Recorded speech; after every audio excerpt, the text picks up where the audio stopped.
After attending 3 back-to-back emergency summits in Brussels, Belgium, US President Joe Biden has landed in Poland to get a first-hand look at the efforts to help refugees feeling the war-torn country. Biden has arrived in Rzeszów, which is hardly 160 kilometers from the Ukrainian border. After landing, US President met with soldiers from US Army's 82nd Airborne Division. US soldiers have been stationed there as a part of NATO's protection of the alliance of eastern flank. While addressing US soldiers, Biden said, and I quote, "You are in the midst of a fight between democracies and oligarchs," unquote. Meanwhile, as the Russia-Ukraine war enters day 31, Moscow continues to bomb key Ukrainian cities, including the capital Kiev and Kharkiv. I spent a lot of time in Ukraine when I was a senator and vice president. I've spoken to the Rada in the days when they, in fact, didn't have what you'd call a democracy, and was there in the Maidan when the former leader had to take off and head into Russia. And so, you know, but the Ukrainian people have a lot of backbone. They have a lot of guts, and I'm sure you're observing it. The world ain't going to be the same, not because of Ukraine, but I'm not going to be the same 10, 15 years from now in terms of our organizational structures. And the question is, who's going to prevail? Are democracies going to prevail and the values we share? Or autocracy is going to prevail? And that's really what's at stake. So what you're doing is consequential, really consequential. We're in the midst of, and I don't want to sound too philosophic here, but you're in the midst of a fight between democracies and oligarchs.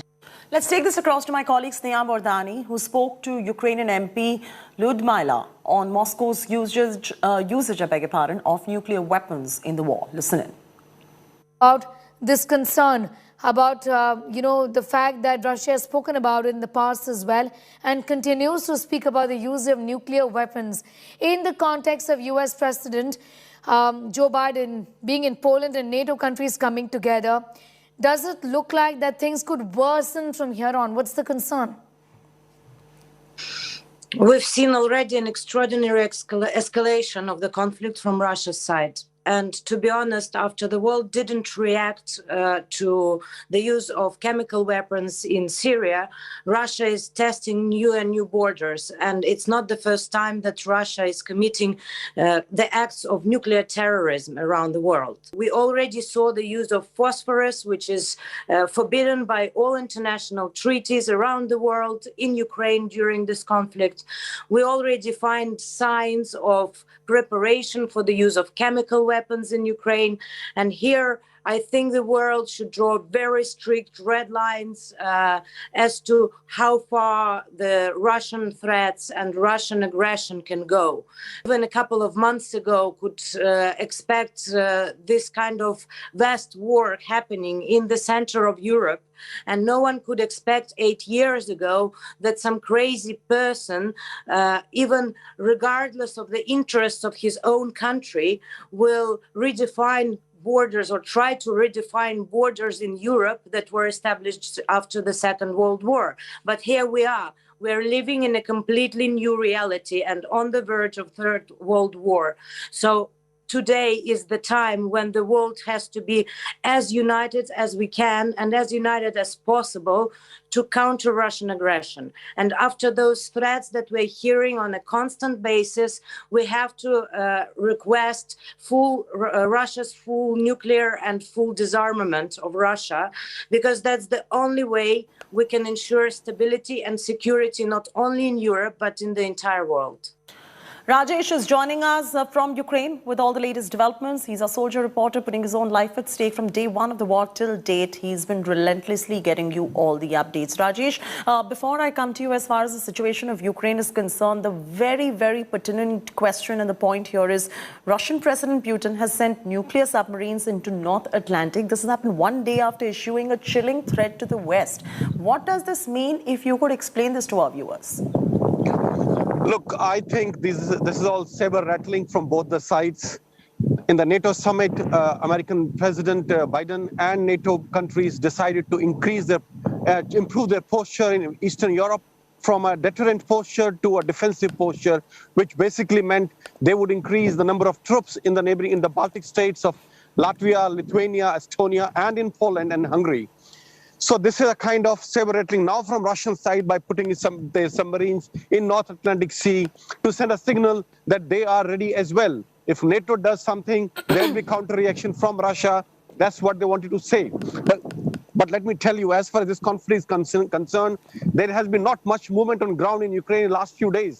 And what I see is this conflict is going the Georgian way, like there is a frozen conflict right now in South Ossetia and Abkhazia, in Georgia, after Russian-Georgian war. I think the east of Ukraine and south of Ukraine is somewhere heading towards that phase of war now, when Russian forces are not trying to make any advance in these two areas, neither around Kiev. It is going to be a frozen conflict till the time we see some kind of breakthrough in the negotiations.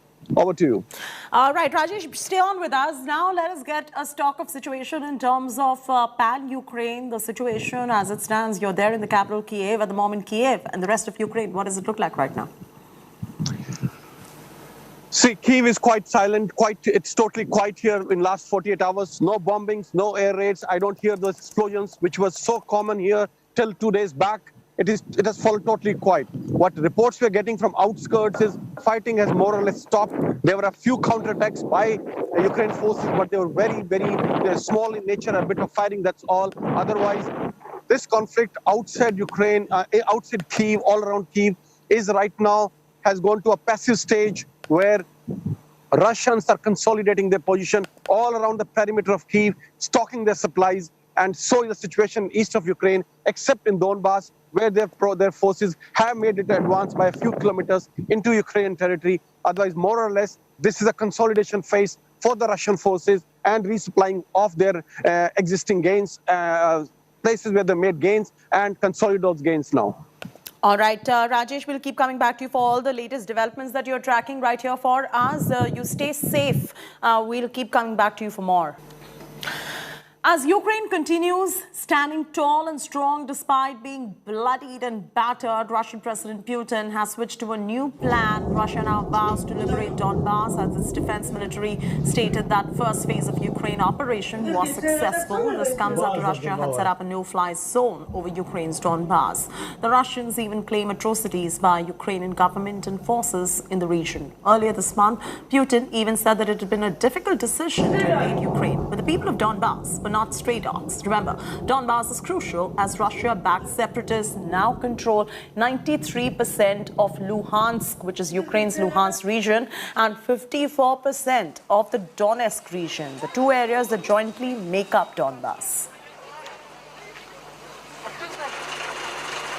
We are here at the Matviv-Kurgan border. From here, we'll be crossing over to the Donetsk side. We have permits to do that.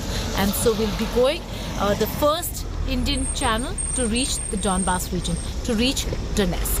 With the journalist Satya Rautre here at the Matviv-Kurgan border checkpoint. Geeta Mohan for India Today. India Today is the only channel that has been reporting non-stop for 30 days from Kiev to Kharkiv, from Poland to Moscow. We here at India Today have the biggest team of reporters on ground. Geeta Mohan, the only Indian journalist in Moscow at the moment. She's on her way to the border area of Donbass now, but here's her dispatch from Moscow first. Take a look. Battling the crippling sanctions imposed by the world, Russia is facing the worst economic crisis in the last 20 years.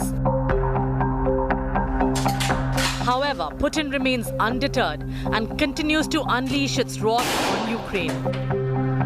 India Today is in Moscow, and we decided to speak to common Russians to find out what their view is of the war and of the global isolation their country faces. Russians largely are backing their leader and stating that they are not feeling the pinch of the sanctions. Has she felt any scarcity in getting medicines or supplies? No problem in getting medicines. Russia, at this point in time, is fighting a war of an existential war, a threat that Russia feels with the NATO allies coming together and NATO's expansion into Ukraine. That's the reason why the action that they justify in Ukraine. Russians over here saying that they do not require these brands if it means compromising Russia's security. Is everything available? Is money scarce because of sanctions? Has he faced any problems? Конечно, of course. It's beginning of big problem.